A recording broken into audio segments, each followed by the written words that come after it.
Om Swastiastu. Perkenalkan, nama saya Kadep Pranyah Dodi Putra, absen 4 bersama teman saya. Saya Imade Agus Adi Putra, nomor absen 12. Ya.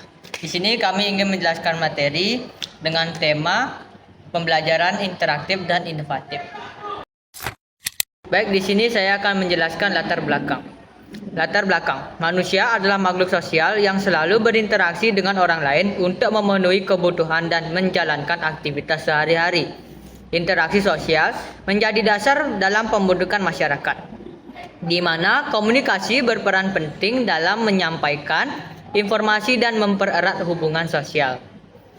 Untuk menjaga keteraturan dalam masyarakat, terdapat institusi sosial seperti keluarga, pendidikan, ekonomi, politik, dan agama yang mengatur perilaku individu sesuai norma yang berlaku.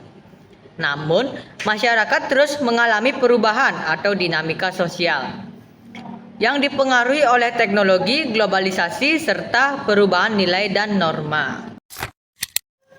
Baik, saya akan membacakan tujuan pembelajaran.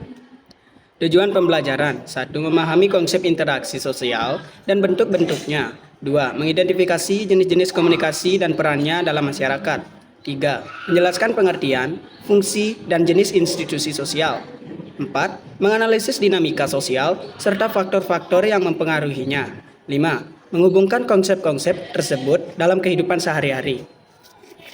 Manfaat pembelajaran: 1. Pengetahuan menambah wawasan tentang bagaimana interaksi, komunikasi, dan institusi sosial berperan dalam kehidupan masyarakat. 2. Pemahaman sosial, memahami dinamika sosial yang terus berkembang dan beradaptasi dengan perubahan. 3. Pengembangan keterampilan, pengembangan kemampuan berpikir kritis dalam menganalisis fenomena sosial. Yang keempat, aplikasi praktis, menerapkan konsep-konsep ini dalam menghadapi masalah sosial dan beberapa aktif dalam masyarakat. Yang kelima, kesadaran sosial, meningkatkan kesadaran akan pentingnya komunikasi yang efektif dan harmonisasi dalam masyarakat. Baik, di sini saya akan menjelaskan interaksi sosial.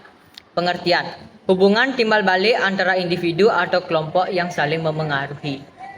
Ciri-cirinya terjadi komunikasi bersifat timbal balik, memiliki tujuan tertentu. Bentuk interaksi sosial: yang pertama, asosiatif atau menyatukan. Kerjasama, contohnya gotong royong. Akomodasi, penyelesaian konflik melalui diskusi. Dan asimilasi, perpaduan budaya. Yang kedua, ada disosiatif atau memecah. Persaingan seperti kompetisi dalam perdagangan, konflik seperti tawuran antar kelompok, dan kontravensi atau protes damai. Baik, saya akan membacakan komunikasi. Apa itu komunikasi? Komunikasi pengertian dan jenis. Pengertian: proses penyampaian pesan atau informasi dari pengiriman ke penerima. Jenis komunikasi: verbal, lisan tulisan, nonverbal, bahasa tubuh, ekspresi wajah. Fungsi dan contoh komunikasi. Fungsi: menyampaikan informasi, mempengaruhi perilaku, menjalin hubungan sosial.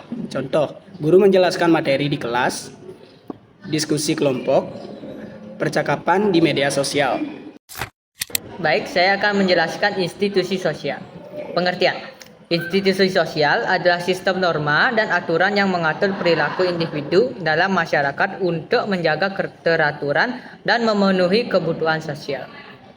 Ciri-cirinya: memiliki aturan dan norma, stabil dan bertahan lama, diterima oleh masyarakat, memiliki tujuan tertentu, memiliki simbol atau identitas. Jenis-jenisnya: yang pertama ada keluarga, mengatur hubungan dan nilai dasar individual. Yang kedua, pendidikan, mentransfer ilmu dan keterampilan. Yang ketiga, ekonomi, mengatur produksi dan distribusi barang atau jasa. Yang keempat, politik, mengatur pemerintahan dan kekuasaan. Yang kelima, agama, memberikan pedoman moral dan spiritual. Fungsinya: 1. Memenuhi kebutuhan dasar manusia. 2. Menjaga keteraturan sosial. 3. Memberikan identitas sosial. 4. Membantu proses sosialisasi. Dan 5. Menyediakan perlindungan dan kesejahteraan. Contohnya, untuk pendidikan ada sekolah, untuk ekonomi ada bank, politik ada pemerintah, dan untuk agama ada masjid atau gereja. Lalu, apa itu dinamika sosial? Pengertian. Perubahan dalam struktur sosial yang disebabkan oleh beberapa faktor.